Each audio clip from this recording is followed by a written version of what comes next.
hapon sa bawat isa. Tayo po muna ay manalangin. Panginoon, tunay nga po, Lord God, dakila ka at makapangyarihang Diyos na amin nga pong pinaglilingkuran. Salamat po sa pagkakataon na ito na kung saan, Lord God, ay patuloy ka po naming pinagpupurihan at patuloy na pinapakinggan ang iyong banal na salita. Kaya sa pagkakataon na ito, O God, dalangin ko patuloy na mangusap ka at buksan ang espiritual na pangunawa ng iyong mga anak. Banal na Espiritu, salamat din po sa inyong presensya sa pangalan ni Jesus. Amen. Makakaupo na po tayong lahat sa presensya po ng Panginoon. Nakahanda na po ba tayong makinig sa kanyang salita? Amen. Kaya kung handang-handa na, please open your Bible in the book of Romans chapter 8, verses 1 to 17, 26 to 27. Yan po yung text po natin sa hapon na ito. Ang atin pong pag-uusapan, it is about the work of the Holy Spirit. Sino nga po ba ang Holy Spirit? We believe in one God, God the Father, God the Son, Jesus Christ, and God the Holy Spirit. Kung babasahin po natin ang Biblia, in the Old Testament, makikita po natin doon ang Diyos Ama, no? Yung ginawa po ng Diyos Ama. Although in the beginning, nandun na po yung Diyos Ama, Diyos Anak, at Diyos Espiritu Santo. And after that, no, in the New Testament, doon naman po natin makikilala ang ating Panginoong Jesus. Na siya po ay naging tao, 100% human, at the same time, 100% God. Okay? At alam po natin ang kanyang kwento. Siya po ay ipinako sa krus, namatay, at muling nabuhay. At nung ang ating Panginoong Jesus ay umakyat sa langit, 50 days mula nung siya ay mabuhay, no? Umakyat sa langit at siya po ay naupo sa kanang kamay ng Diyos Ama. At ang nangyari during that time, bumaba ang banal na Espiritu. So mula noon hanggang ngayon, it is the power of the Holy Spirit, it is the work of the Holy Spirit that is moving. Ang banal na Espiritu, siya po yung humipo ng puso natin kung bakit tayo po ay naririto sa hapon na ito sa kanyang presensya para atin nga pong papurihan ang Diyos na buhay.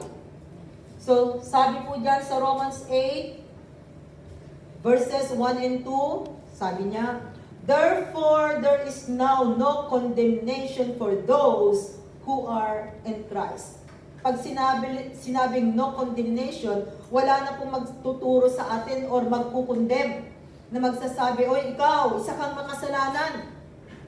Ito po yung magandang balita. Kasi kung tayo po ay na kay Kristo, there is now no condemnation, sabi po dyan. And then sabi niya sa verse 2, because through Christ Jesus, the law of the Spirit of life set me free from the law of sin and death. So, number one work of the Holy Spirit, it is in verses 1 and 2. Na makikita po natin dyan is that, freed from the law of sin and death. Pinalaya po tayo sa batas ng kasalanan at ng kamatayan. So di po ba magandang balita? Kasi alam po natin na lahat po tayo, no, ay mapapahamak. But praise the Lord. Dahil sa ginawa po ng ating Panginoong Jesus. Kaya pinalaya po niya tayo sa batas ng kasalanan at kamatayan. In 1 Corinthians 15 verse 45 as our supporting verse, sabi po doon, so it is written, the first man, Adam, became a living being. So alam po natin ang kwento, siya po yung ating ninuno, si Adam, na kung saan siya yung unang tao na nilikha ng Panginoon. At alam po natin kung paano po siya nilikha ng Panginoon sa pamamagitan ng alikabok. And then, hinipan ng Panginoon. No? Nagkaroon siya ng Espiritu ng Diyos. Okay? So, sabi diyan, he became a living being, kaya nabuhay po si Adam. So, noong wala pa pong kasalanan sa mundong ito, hindi pa nagkasalang ating mga ninuno, ang Espiritu ng Diyos ay nananahan sa tao. Pero nung nagkaroon na po ng kasalanan, nawala ang Espiritu ng Diyos sa tao. At yun ang status ng tao sa mundong ito. Walang Espiritu ng Diyos, kundi ang nasa kanila ay Espiritu ng Diablo. Kaya ang tao po ay nakakagawa ng kasalanan. Pero ang magandang balita, because of the Lord Jesus Christ, ang ginawa niya sa cross of Calvary. Kaya ang sino man na tumanggap sa Kanya at may Kristo sa buhay, nanunumbalik ang Espiritu ng Diyos. Kaya ang mga mananampalataya, ang may Kristo sa kanilang puso, ibig sabihin mga kapatid, nasa atin na po ngayon ang Espiritu ng Diyos. Kaya nakikita na natin ngayon, alam natin kung tama yung ginagawa natin o hindi. Dahil nandyan ang Espiritu ng Diyos na nagsasabi sa atin, o yung ginagawa mo ay hindi tama, no? Not like before, no? Na ang Espiritu ng Diablo ang nananahan kaya nakakagawa ng kasalanan ang tao sa mundo ito.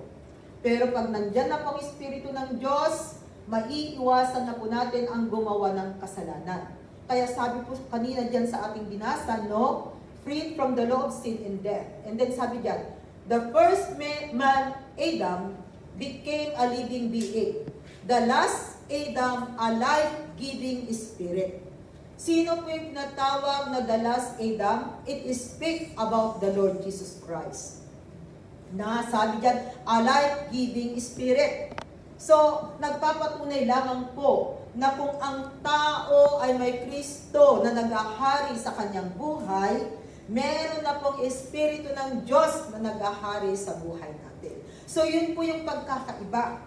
Pagkakaiba ng tao sa mundong ito. Ang mga walang Kristo, until now, walang Espiritu ng Diyos na nananahan sa kanilang buhay. Pero ang may mga Kristo sa kanilang buhay, merong Espiritu ng Diyos. Okay? So dapat alam po natin yung pagkakaiba. No? Dahil mahalaga na ang tao manumbalik sa Kanya ang Espiritu ng Diyos upang sa ganun po, siya ay makakapamuhay sa mundong ito na nakakalugod sa mata ng Diyos. Okay. So sabi natin, freed from the law of sin and death. So pinalaya po tayo, napapalaya po tayo sa batas ng kasalanan at batas ng kamatayan because of the Lord Jesus Christ. Nang dahil meron ng Espiritu na nananahan sa atin. Noon, pag gumawa tayo ng kasalanan, parang baliwala lang. Magsalita ka ng masama sa kapwa mo, awayin mo ang kapwa mo, okay lang. Pero ngayon parang ayaw na nating gawin. Kasi nakukonsensya tayo. Nandiyan na nagsasabi na mali ang ginagawa mo. Kasi alam natin na kung merong Espiritu ng Diyos na nananahan sa isang tao, ang mga ginagawa niya ay naaayon sa kagustuhan ng Diyos. Okay? Okay. Go back to verses 3 and 4. Doon sa Romans 8. Sabi po doon sa verses 3 and 4, for what the law was powerless to do, and that it was weakened by the sinful nature. Remember, all of us, we have that sinful nature. Hindi pa man tayo sinisilang sa mundong ito, kapatid, meron na pong kasalanan na nananaytay po sa atin because of sin. No? Sinful nature. No? Namana natin sa ating mga ninuno. Lahat ng isinisilang sa mundong ito ay merong sinful nature. Kaya yung bata, turuan, kahit hindi mo yan turuan ng gumawa ng masama, pero ang bata habang lumalaki, nakakagawa ng masama. Minsan nagtataka ka nga, nanay, kasi ang alam mo, bakit yung anak ko nagsasalita na ng masama, gumagawa ng hindi tama, nagsisinungaling? Hindi ko naman siya tinuruan. Yes, tama, hindi mo nga siya tinuruan. Nagpapatunay lamang po na there is sinful nature. No? Turuan mo man yan o hindi, meron kasing kasalanan. Sabi sa kanyang salita, no one is righteous, no not one. Lahat po tayo ay nagkasala sa Panginoon. Na kinakailangan po nating magsisi at kinakailangan po nating manumbalik sa Panginoon. Kaya nga po, sa pagkakaroon po natin ng Kristo sa buhay, nandun palagi ng ginagawa natin ay mag-repent. we need to have a repentant heart.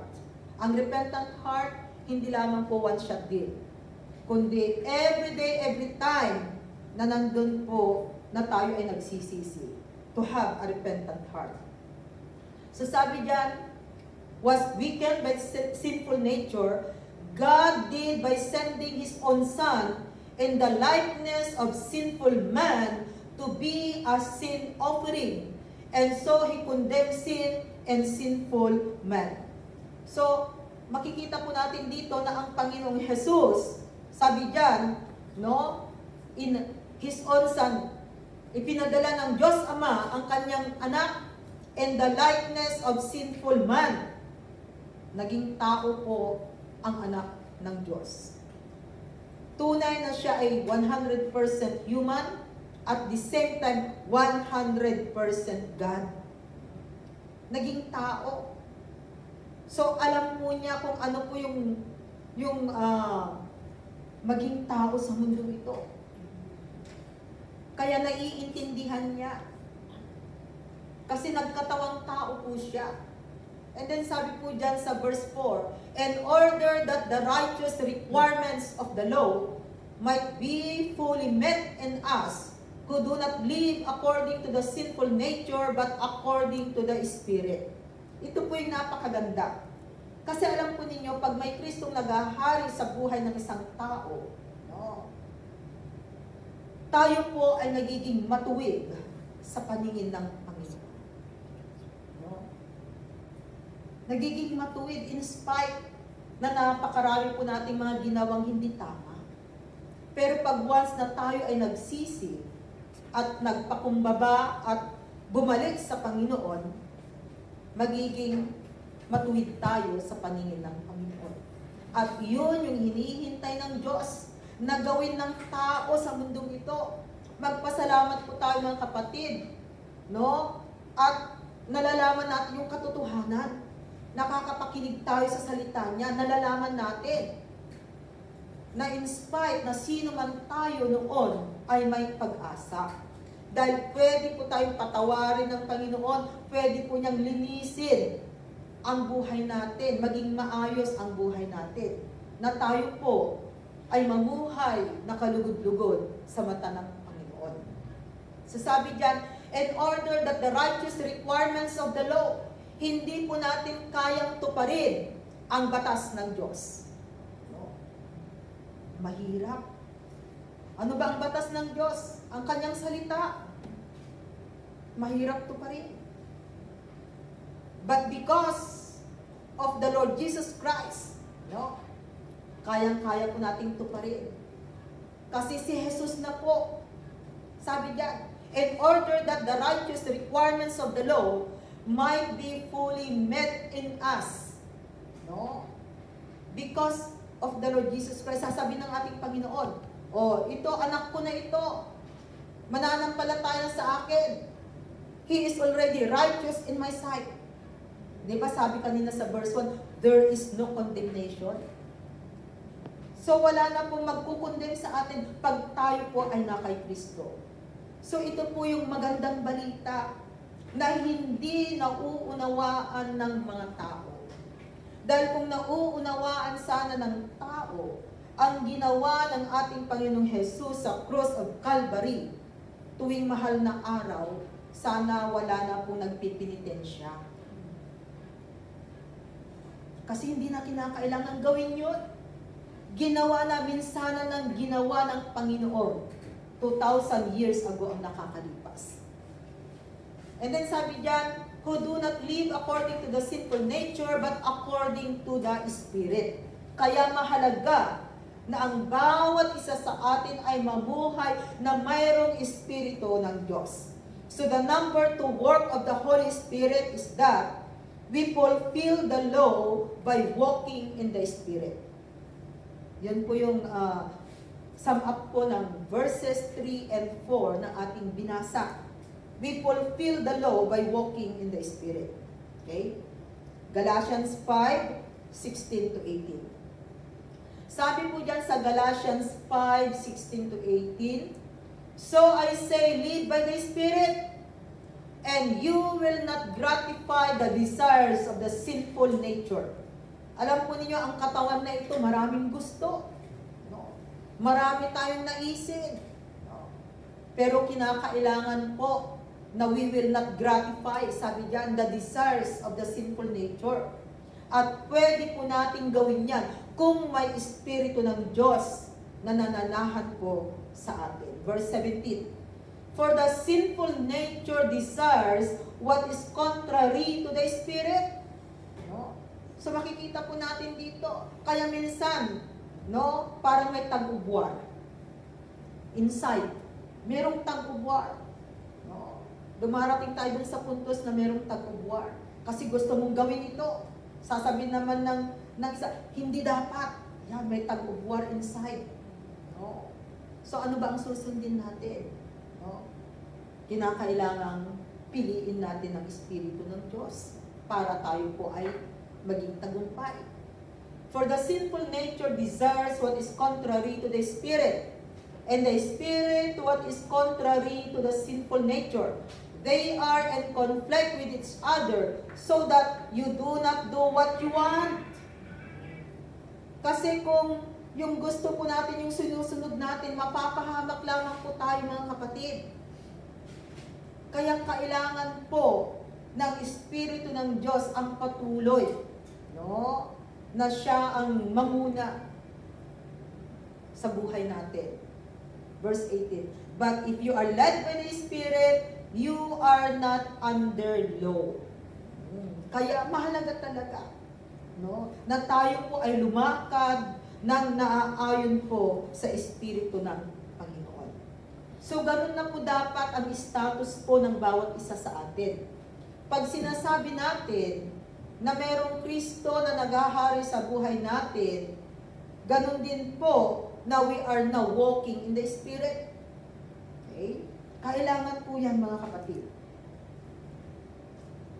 Go back to verses 5 to 10. And Romans 8.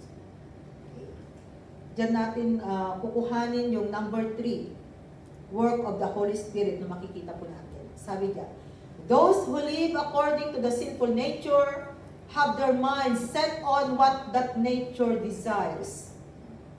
Kasi pag yung laman pa rin ng desire pa rin ng flesh natin, yung sinusunod natin, no? Ipapahamak po tayo.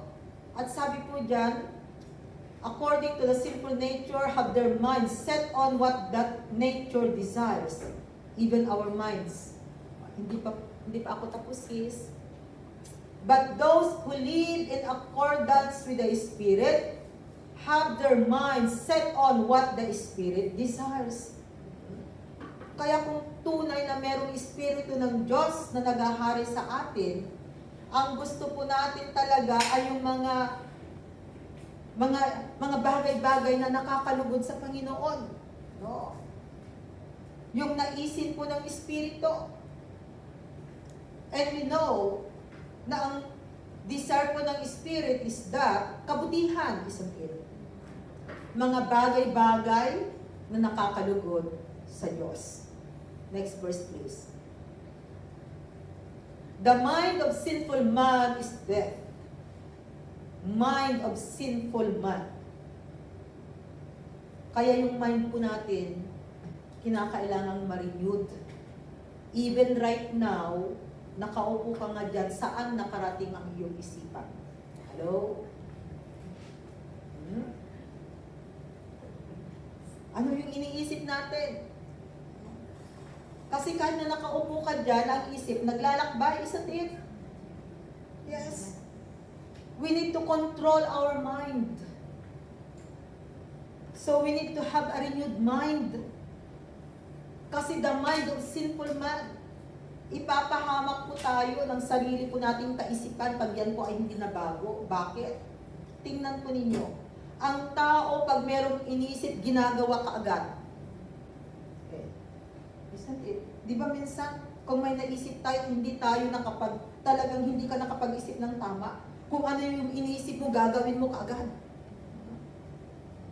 Kaya nga kinakailangan na we need to control our mind. We need to have a renewed mind.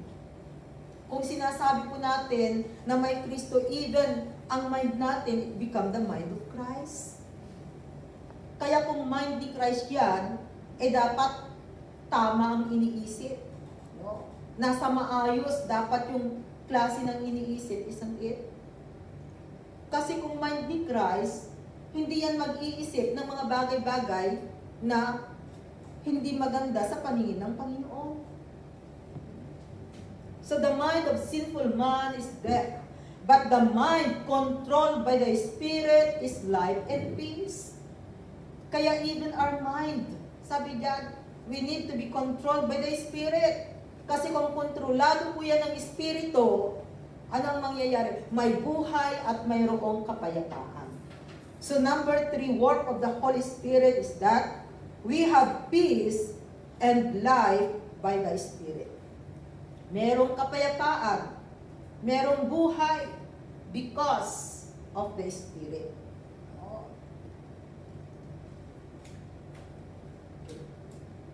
In our supporting verse,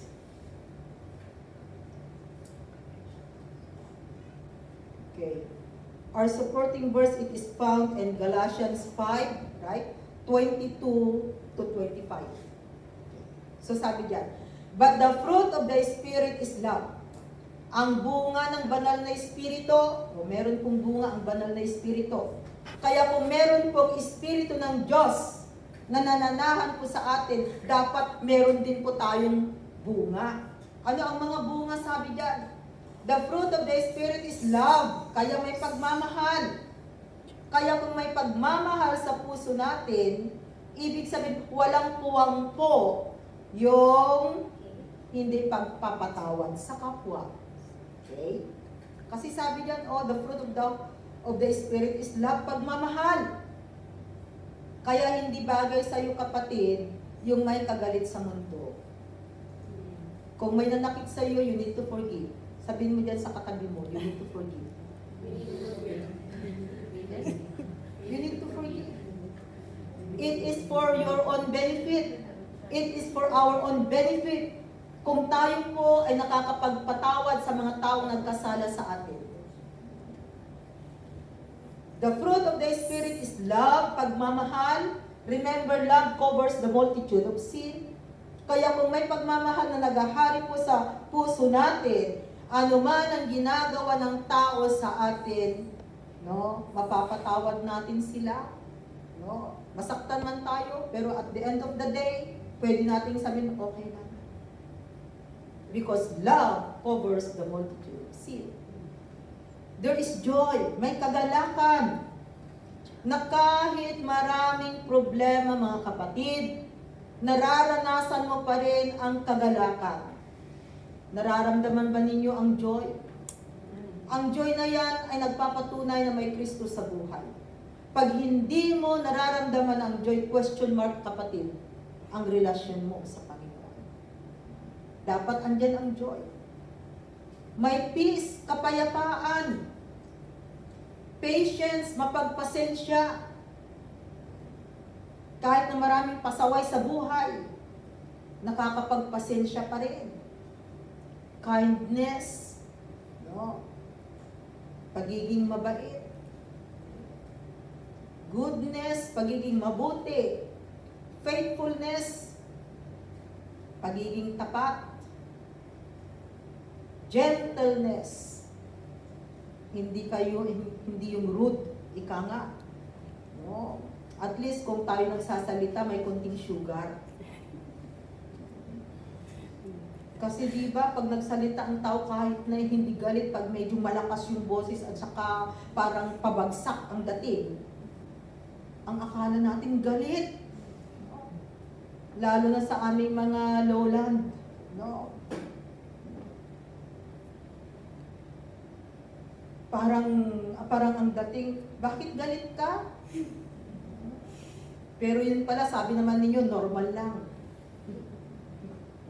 Pero i-apply natin ang fruit of the Holy Spirit. Amen? Amen. So, pagiging gentleness and self-control. Against such things, there is no law. Kaya kung may Espiritu ng Diyos na naghahari sa buhay po natin, may bunga ng banal na Espiritu. So lahat po ng na-mention natin, yan na po ay nasa isang mananampalataya. Pag sinasabing may Kristo, may Espiritu ng Diyos, meron na rin mga kapatid ang bunga ng Espiritu Santo. What we need to do is to apply. I-apply natin. Pero maraming Kristiyano ang ginagawa, inilalagay lamang po sa box. Hindi nila ini-apply. Application lamang po ang kailangan. No? Ilabas natin kasi nandyan na. Especially pag matagal ka na sa iyong pananampalataya. Pero kung baguhan pa, we can understand. Kung wala pang yung fruit of the Holy Spirit, kasi katulad lang yan po pag nagtanim ka ng mangga. Pag itinanim mo yung mangga ngayon, wala pang bunga. Pero after 3 to 4 years, magkakaroon na ng bunga ng mangga, isn't it? So ganun din po sa isang mananampalataya. Pagbaguhan yan, okay, we don't expect na nandyan na kaagad yung bunga. Kasi katatanim lang. Oh, kinakailangan mo ng alagaan, mag-mature. Pero kung naka-dekada ka na, sabihin na natin 10 taon ka na, at wala pa rin po ang bunga ng banal na Espiritu, question mark na po. Tunay ba na may Espiritu ng Diyos sa iyo? O baka naman ibang Espiritu na ang nasa iyo? Bakit ngayon wala pang bunga? Question mark. So dito natin makikita. O di kaya, lumago ka ba sa iyong pananampalataya o naging bonsai ka na? So sana hindi po tayo maging bonsai. Lumalago po tayo sa ating pananampalataya sa Panginoon. Okay? So we have peace in life by the Spirit. Number 4. Number 4, work of the Holy Spirit. Let's go to verse 11. Sabi po dyan sa verse 11 of Romans chapter 8, and if the Spirit of Him who raised Jesus from the dead is living in you, tingnan ninyo, living in you, He who raised Christ from the dead will also give life to your mortal bodies through His Spirit who lives in you. So number 4, work of the Holy Spirit is that gives strength to our physical bodies. Nagbibigay po ng kalakasan sa ating pong physical bodies. Sabi doon sa ating binasa, in your mortal body. Bakit sinabing mortal? Actually, we are called mortal man. Bakit mortal man? Kasi mamamatay tayo. Pero darating yung time na magiging immortal man tayo. Darating yung time na magiging immortal pag may Kristo sa buhay. From mortal to immortality. Pero dito sa mundo, lahat po tayo ay mamamatay. Pero darating ang time, pagkapiling ang Diyos, we will become immortal man. Gusto ba ninyong maranasan? Yan po ang sinasabi sa kanyang salita. So yun yung pag-asa natin. Kaya yung buhay po natin, hindi lamang po dito sa mundo. Because we know that our life here on earth is just only temporary. What we are looking and longing for is life eternity with the Lord Jesus Christ. Yun yung buhay na walang hanggan. In that life, sabi nga doon, in that place, sa kaharian ng Panginoon, wala nang kamatayan, wala nang sakit, no more pain, no more sufferings, no more death, kundi perfect life. Kaya kung nais mo ng perfect life, kapatid, umpisahan mo na ngayon. Habang ikaw ay may buhay pa, may pagkakataon. Pero pag naunat na po ang dalawang paa natin, wala nang pagkakataon. Kaya ang tao habang buhay pa, merong pag-asa. Pero pag naunat ng dalawang paa, wala na pong pag-asa. So, nasa atin, ano ba ang pipiliin natin? Makapiling ang Diyos pagdating ng takdang panahon, o you will go to eternal destruction. Dalawa lamang po yung pwede nating pagpilian. Kaya, mas maganda na lamang po na habang may buhay tayo, piliin natin na tayo po ay makarating sa kaharian ng Panginoon. Kaya hindi nasasayang yung ating paglilingkod sa Kanya. Na kung tutuusin nga, di ba, once a week lamang, kasi tunay yung sabi ng Panginoon, 6 na araw na kayo'y magtrabaho, at sa ikapitong araw, sabi doon, no, keep the Sabbath day. Monday po ang ating Sabbath day kasi ito yung ating holiday. O, kaya nga, rest day. Sabbath day means rest day. Yung pagpunta po natin sa tahanan ng Panginoon, hindi yan nasasayang.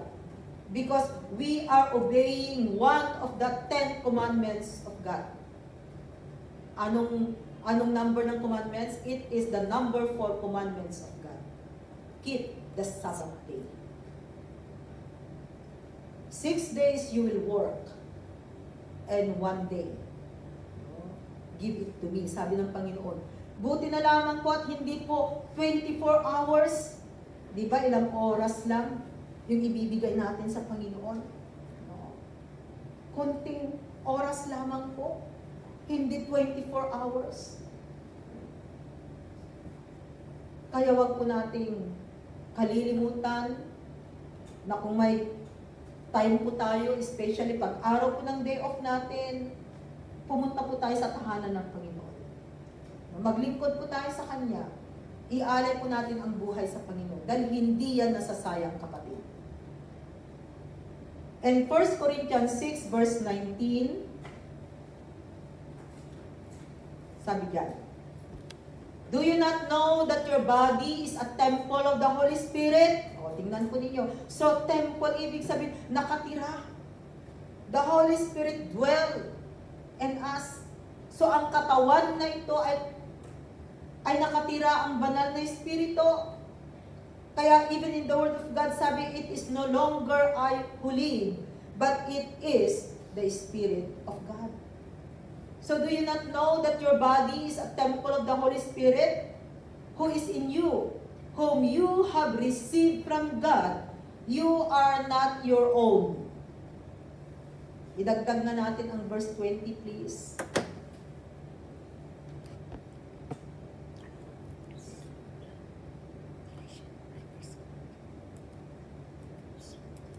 Dagdag natin ang verse 20. You are not your own, sabi po ng Panginoon. Because you are, you were bought at a price. Binayaran po tayo. Therefore, honor God with your body. Mahal ang pinambayad sa atin. Ang panambayad po sa atin, pinantubos ng Panginoon ay ang kanyang banal na dugo. It's one of us. We are redeemed by the precious blood of the Lord Jesus Christ. Kanino niya tayo tinubos? Sa kamay po ng dyablo. Kasi po nung isinilang tayo sa mundong ito, hawak tayo ng dyablo, tayo ay anak ng dyablo. Hindi natin yun alam. Pero nung nalaman natin ang katotohanan, no, nakita natin sa kanyang salita, no, na minsan pala sa buhay natin, tayo ay mga anak ng dyablo. Pero wag ninyong sasabihin sa mga hindi naniniwala kay Jesus na baka mamaya sabihin, oy, ikaw, anak ka ni Diablo, ay mag-aaway kayo. Kasi hindi niya maiintindihan. Tulad din natin noon, hindi natin naiintindihan. But when you come to read the Word of God, and you will understand the Word of God, hindi pala original na tayo ay anak ng Diyos. Anak ni Satanas. Kailan lamang po tayo naging anak ng Diyos? John chapter 1 verse 12. Isingit ko yung verse na yan. Sabi po doon sa John chapter 1 verse 12. Yet to all who receive Him, kinakailangang tanggapin si Jesus. To those who believe in His name, maniwala sa Kanya, He gave the right to become children of God. Diyan lamang po magkakaroon ng karapatan na maging anak ng Diyos. To become a child of God, it is a process. Kaya umpisa lamang po, yung tayo ay humingi ng tawad sa Panginoon, binuksan natin ang ating puso, sinabi natin, Lord, I accept you as my Lord and personal Savior. Simula lamang yon. And then, ang susunod doon, we need to obey. Ano po ba yung mga dapat nating i-obey? Ang command ng Panginoon, ang kanyang salita. Upang sa ganon, tayo po ay ganap na maging anak ng Diyos. So kung ang status po natin ngayon ay anak ng Diyos, sinasabi mo sa iyong sarili na ikaw ay anak na ng Diyos. So kinakailangan na ipagpatuloy po natin yung pagiging anak ng Diyos, isang it. Kinakailangan may gawin tayo. Just like in natural. Di ba sa ating pamilya, no, may mga responsibilities tayo, duties and responsibility. So ganun din po sa pagiging anak ng Diyos. At kinakailangang sundin natin ang kanyang mga utos.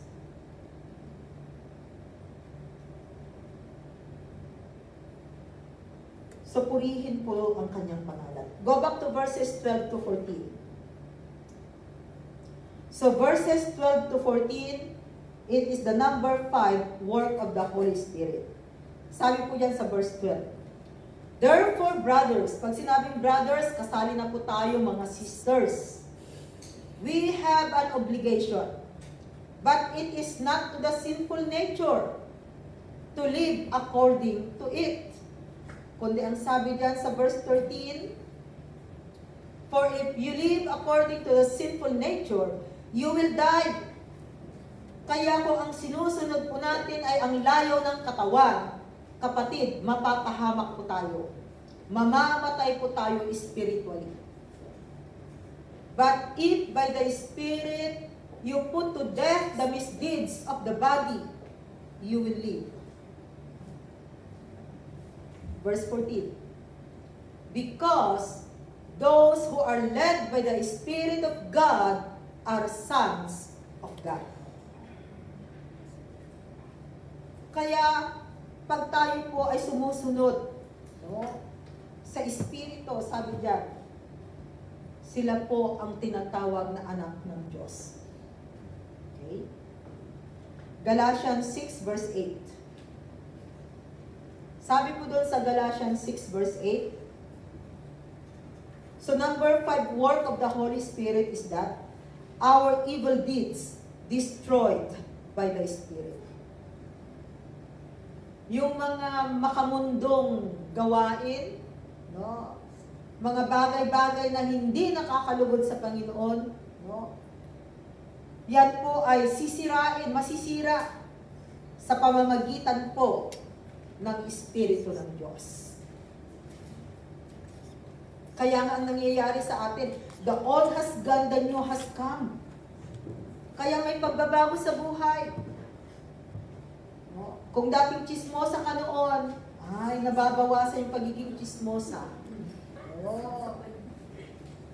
Kung noon, no, wala kang pakialam, ginagawa mo lang ang gusto mo, pero ngayon nakikita mo na, at may pakialam ka na sa iyong kapwa. Hindi na lamang sarili mo ang iniintindi mo.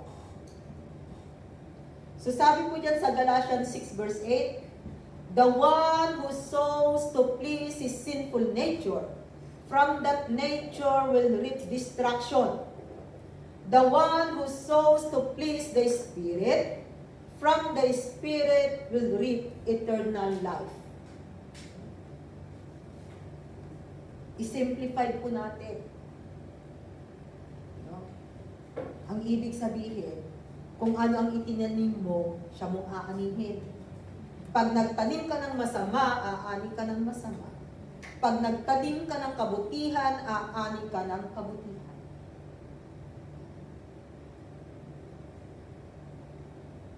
Kaya, Mas maganda na lamang po na gumawa tayo ng mga bagay-bagay na naaayon sa kagustuhan ng Panginoon.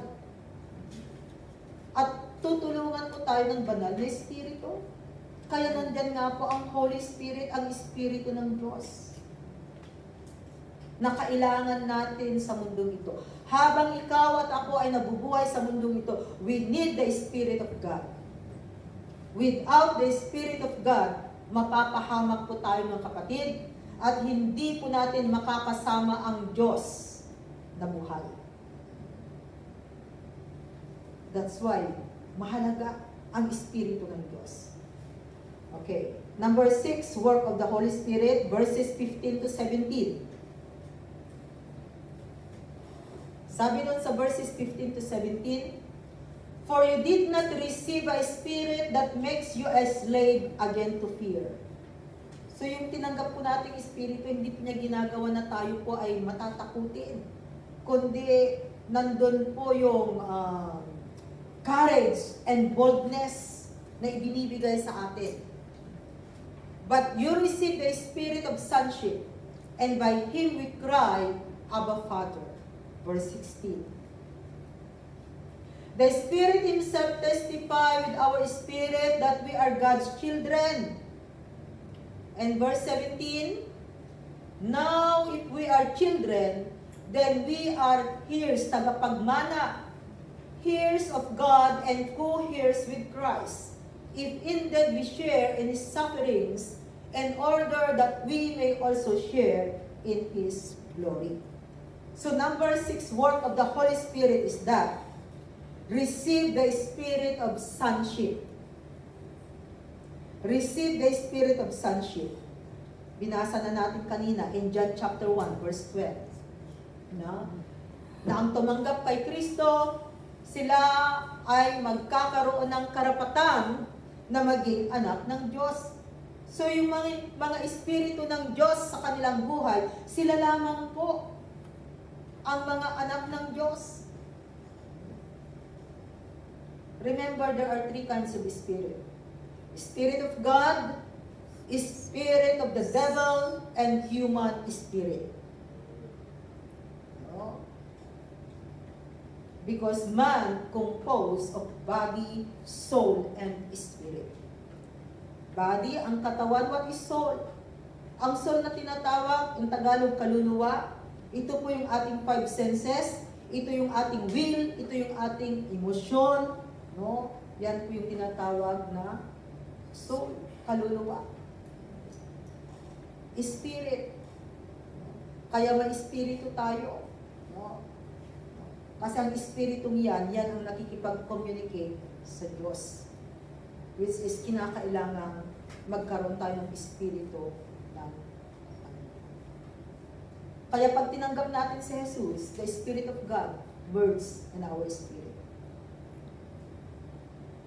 Kaya merong espiritu ng Diyos. Kaya dapat kapatid, no, ang nasa atin, meron tayong human spirit at the same time, there is a Spirit of God.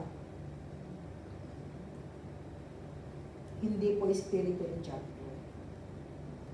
And I believe na ang tunay na mananampalataya, ang mayroong espiritu ng Diyos sa kanyang buhay, ay hindi po pwedeng pumasok ang espiritu ng diablo. Hindi pwedeng pagsamahin ang espiritu ng Diyos at espiritu ng diablo. Kinakailangang isa sa kanila ang umalis, isa ang matira. So, yan natin malalaman. Kaya kung sinasabi mong anak ka ng Diyos, may espiritu ng Panginoon sa iyo. So, ibig sabihin, kapatid, hindi pwedeng manahan ng espiritu ng diablo sa iyo.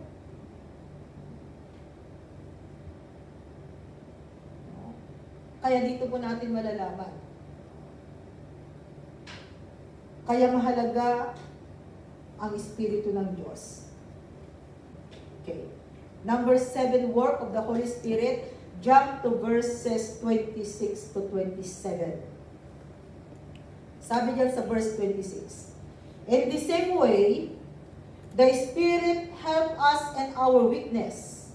We do not know what we ought to pray for, but the Spirit Himself intercedes for us with groans that words cannot express. Verse 27. And He who searches our hearts knows the mind of the Spirit, because the Spirit intercedes for the saints in accordance with God's will. Okay? So number 7, work of the Holy Spirit is that help us to pray in our weakness. Tinutulungan po niya tayo na manalangin pag tayo po ay mahina. Go back nga doon sa verse 26 muna. Okay? So sabi ulit dyan sa binasa natin, in the same way, the Spirit help us in our weakness. No? We do not know what we ought to pray for. Alam po ninyo kung meron pong Espiritu ng Diyos na nagahari po sa buhay natin, there are times na bigla na lamang, parang naramdaman mo na,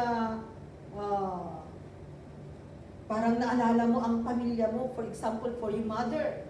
Naalala ninyo yung inyong mga anak, bigla kang kinabahan. And then, ano kaya nangyari sa anak ko? You know, if you have the Spirit of God, no? You can pray. Sabi God, we do not know what we ought to pray for, but the Spirit Himself intercedes for us with groans that words cannot express. Kaya, mag-umpisa kang manalangin. Wala kang words na i-pronounce, kundi groanings, umiiyak ka. And do you know that is prayer? No? Groaning, sabi ka. You pray na parang minsan ang kahalintulad ay yung parang kang nanganganak. No? You are in travail. And that is prayer. And the Holy Spirit intercedes. At 100% kapatid, na yung prayer mo ay perfect. Because it is the Holy Spirit who is praying for you. So intercedes for us. Kaya kung nagpre-prayer kayo at umiiyak kayo, wala naman na kayong masabi, kundi groanings, just go on. Because your prayer will become perfect. Because the Spirit knows kung ano ang dapat na ipag-pray. Na-experience na ba ninyo yung nanalangin? Na umiiyak ka lang? Wala ka namang words na sinasabi. Pero damang-dama mo galing sa puso. And then after na ikaw ay manalangin, ang gaan-gaan na ng pakiramdam. So the Holy Spirit, the Spirit, pwede niyang gawin sa atin. So help us to pray. And weakness, sabi po dyan. Ephesians 5 verse 18.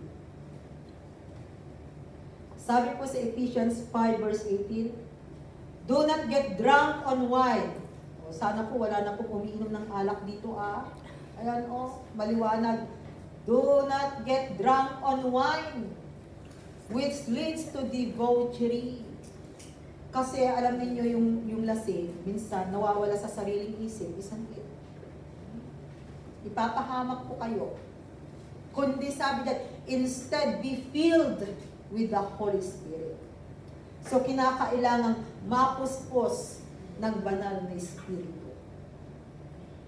Baptism of the Holy Spirit and infilling of the Holy Spirit, magkaiba po yan. Baptism of the Holy Spirit, minsan lamang na nangyayari sa buhay ng tao. At ang sabi natin, speaking in new tongues is the initial evidence that you are baptized with the Holy Spirit. Kaya kung hindi pa po kayo nakakapag-speaking in tongues, you ask God. It is the easiest gift that the Holy Spirit can give to you. Speaking in new tongues. At napakaganda mga kapatid, kung nasa atin po ang gift of speaking in new tongues, Kasi ang purpose, it is for our edification.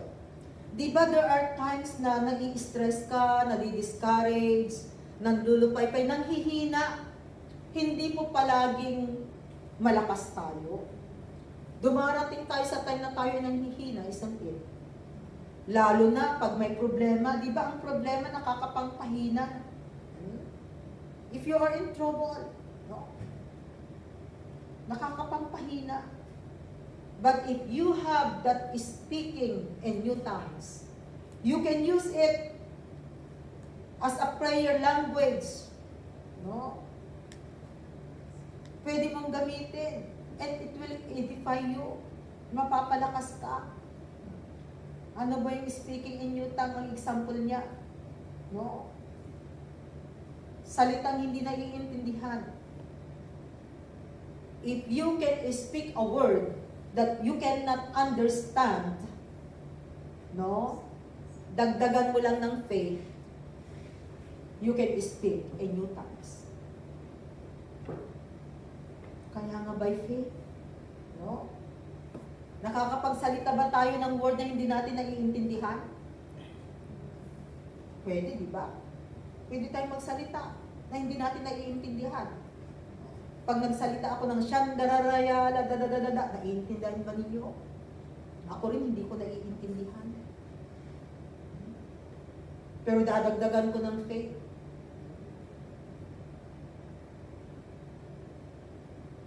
So ito po yung gift na pwede pong ma-receive ng bawat isa sa atin. And it is used for edification. And also as a prayer language. Pwede natin gamitin yan to pray, to intercede for those who need our prayer. And our prayer will become perfect. So kung atin pong titingnan, napakarami pong ginagawa ang banal na Espiritu sa buhay po natin. Hindi lamang po ito, 7 lamang po itong pinag-aralan natin this afternoon. But as you're going to read your Bible, madidiscover mo pa kapatid, marami ang trabaho ng banal na Espiritu. Marami siyang itutulong sa buhay mo, sa buhay ko. And we need the Holy Spirit. So the work of the Holy Spirit, sabi natin kanina, number 1 is that, freed from the law of sin and death. Pinapalaya po tayo sa batas ng kasalanan at ng kamatayan. Number 2 is that we fulfill the law by walking in the Spirit. Nasusunod po natin ang batas sa pamamagitan ng walking in the Spirit, pagsunod sa banal na Espiritu. Number 3, sabi natin, we have peace and life by the Spirit. Because of the Spirit, meron pong kapayapaan at alam natin na meron tayong buhay. Number 4, give strength to our physical bodies. No? Pinapalakas po niya tayo. Number 5, our evil deeds destroyed by the Spirit. Kaya nga yung sinful nature natin, hindi na yung desires ng ating sinful nature, kundi ang naisin na po natin ay yung nalulugod at according to the Spirit of God.